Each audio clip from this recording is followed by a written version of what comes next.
Hey everybody, so here's a news flash. It wasn't Silverstein Properties and Westfield who assumed the lease of the World Trade Center. It was actually World Trade Center Properties, LLC, which was incorporated in January of 2001.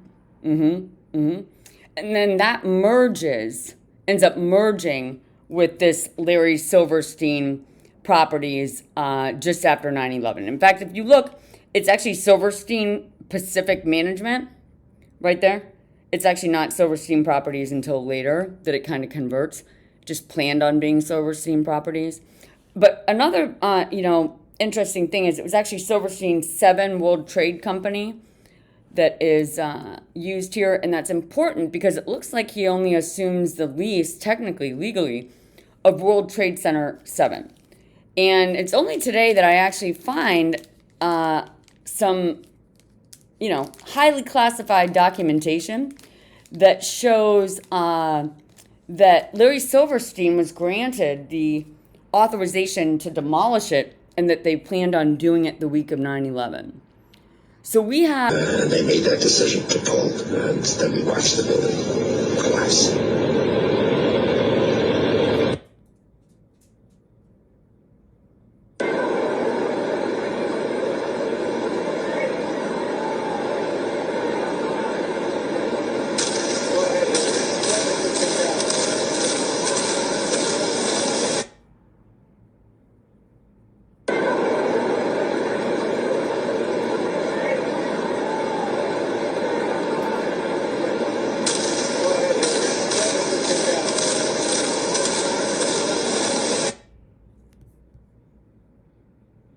Building number 7 descended in free fall for the first 100 feet, which means that there was absolutely no resistance to the descent whatsoever. So all of the columns really needed to be severed at the same time. The symmetry is the smoking gun. NIST has admitted it went into free fall for 8 stories. You don't need to be an engineer or an architect to see what happened to those buildings. Dit is controlled demolition.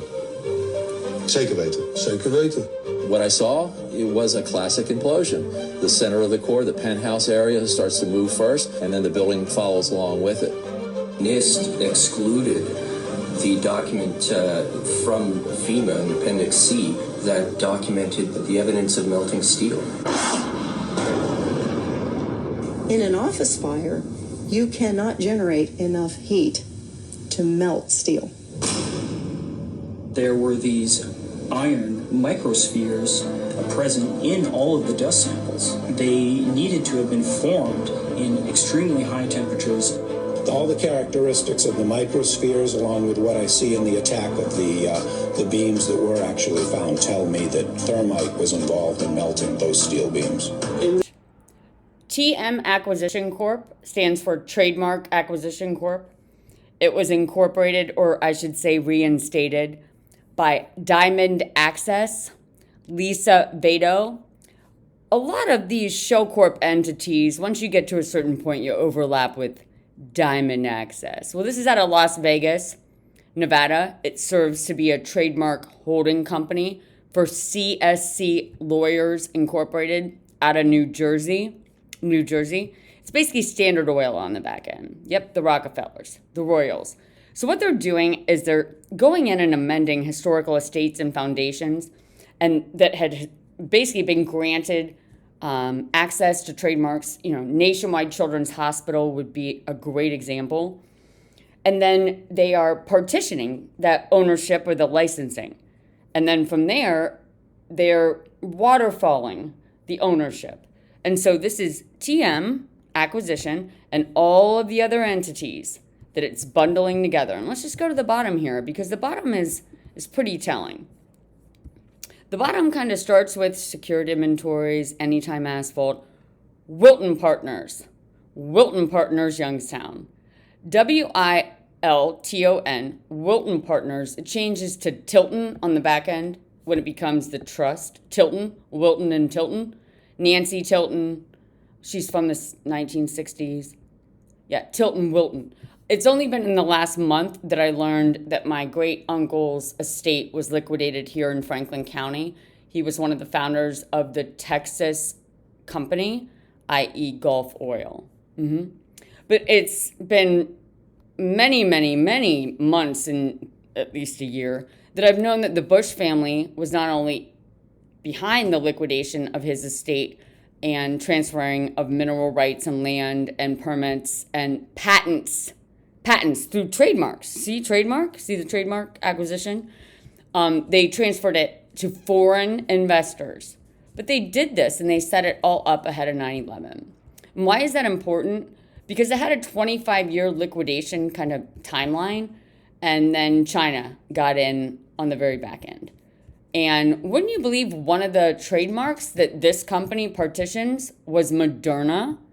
And then George Bush and Dick Cheney set him up with a DNA bank that still is, offshore.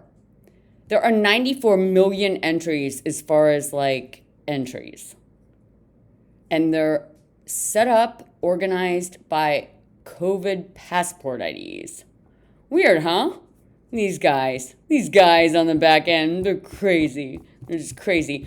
What's not crazy is the fact that the U.S. Farmers Trust that had been established in 1867 was covertly hijacked, and then they set up tax credits. See, nationwide tax credits for all the guys and all the people who made it happen.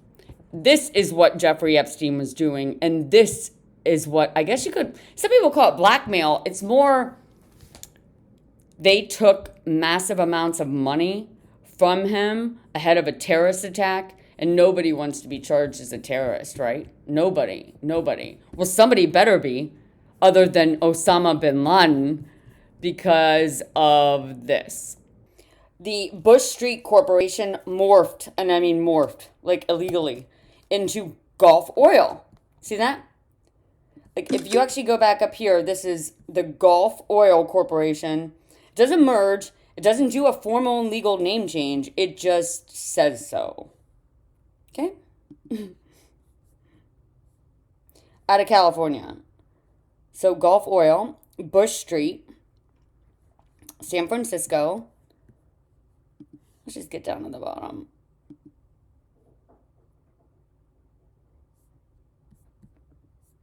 Oh, so definitely Bush Street Oil and Gulf Oil, at least this one, is part of a Rockefeller Trust Corp bundle. These were reinstated ahead of 9/11 to manage thousands, and I'm talking thousands, of offshore entities, many of them nonprofits, many of them illegal aliases. But it's always fun to see, and I don't know if you can see how many. I always go to the bottom first. I don't know why. How many there are and who they're affiliated with, because they kind of branch out after 9/11. So Republic Steel. This is going to be a good one. Marriott. By now, an Aon. Of course, Aon absorbs Nationwide, and we already know that there were multiple Aon employees working within Nationwide who were elected to their positions after Jeffrey Epstein became power of attorney over Landmark Inc. and the Farm Bureau. But okay, all right.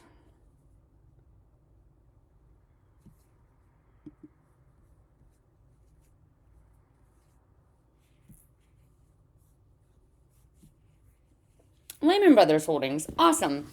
So Lehman Brothers Holdings is still in existence and has been collecting everything from bailouts to mineral rights and assets since the day it was incorporated, or reincorporated, I should say, because it had been canceled historically.